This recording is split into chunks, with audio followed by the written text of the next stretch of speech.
What's up, YouTube? So today's a big day. It's Oakland Supercross. Right now it's about 7 a.m.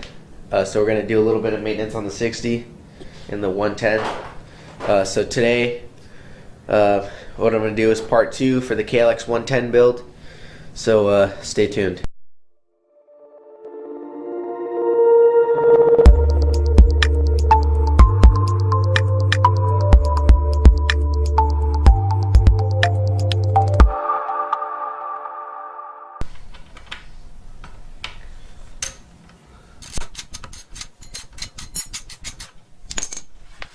Screw off.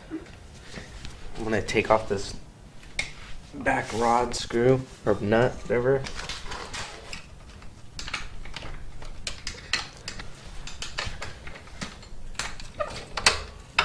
Just like that. Alright, so now I'm gonna take off the spring.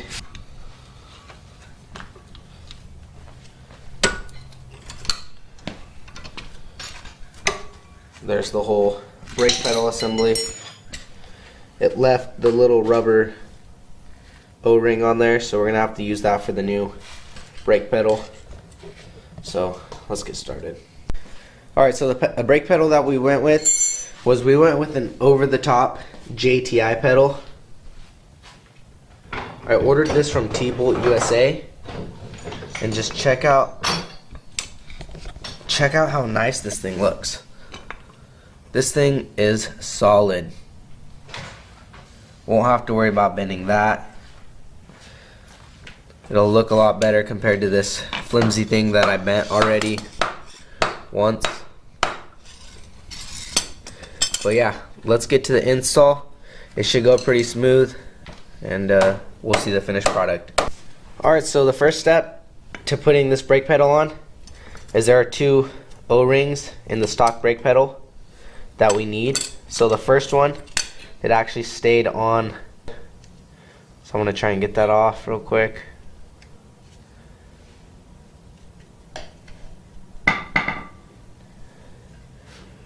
Thing is pretty dirty, so I'm going to go get a paper towel, wipe it down, put a little bit of grease back on it. I'm going to just lightly coat this little ring. So then this little ring goes here. You just push it in like that. Perfect. Wipe that off, and let's do the other side. Alright, so there's the other one.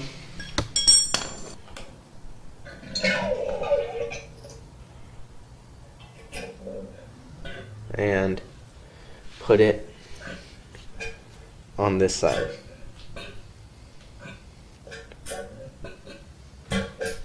Got those both in. Alright, so before we get to actually installing this on the bike, we want to try and find a comfortable position for the brake pedal tip. This was just a little bit longer than the factory one in the middle position, so that's where I'm going to leave it, because I think that's where it'll be most comfortable for me.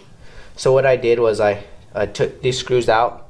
It says they recommend non-permanent Loctite, so I just used a blue Loctite on this and screwed those in, and now we can get to putting this on the bike.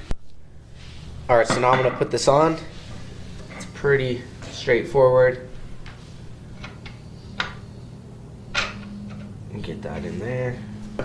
Put the spring on, and I want to put the rod on. The reason being is I've seen a few people say that this rubs the case, so I may have to put a spacer in the back, but we're going to see how it works just the way I have it.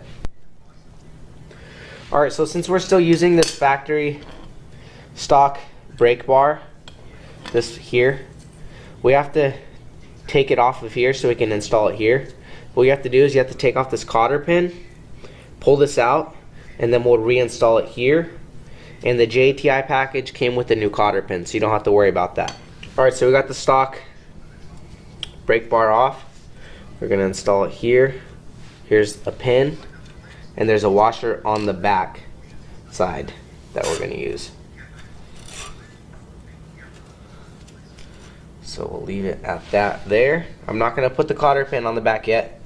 I want to make sure everything is working good, and I'm going to connect this to the drum back here and see how it moves and feels up there.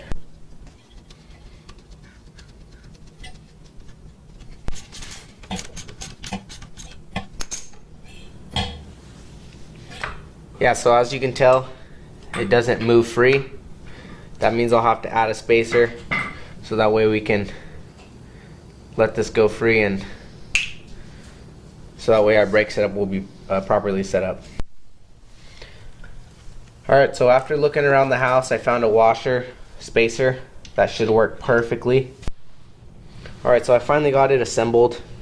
I had to put 2 washers back there, but I think I'm gonna have to go back and get smaller washers, because if I over tighten this, or tighten it probably to where it should be, it wants to bind up. So that's without a, this is without a screw on, obviously, nice and free. But as soon as I put this on tight, it wants to bind up. So that's barely tightened. So what I'm gonna do is I'm gonna put a little bit of red Loctite on here, and it should be free. See, look, now it doesn't want to return.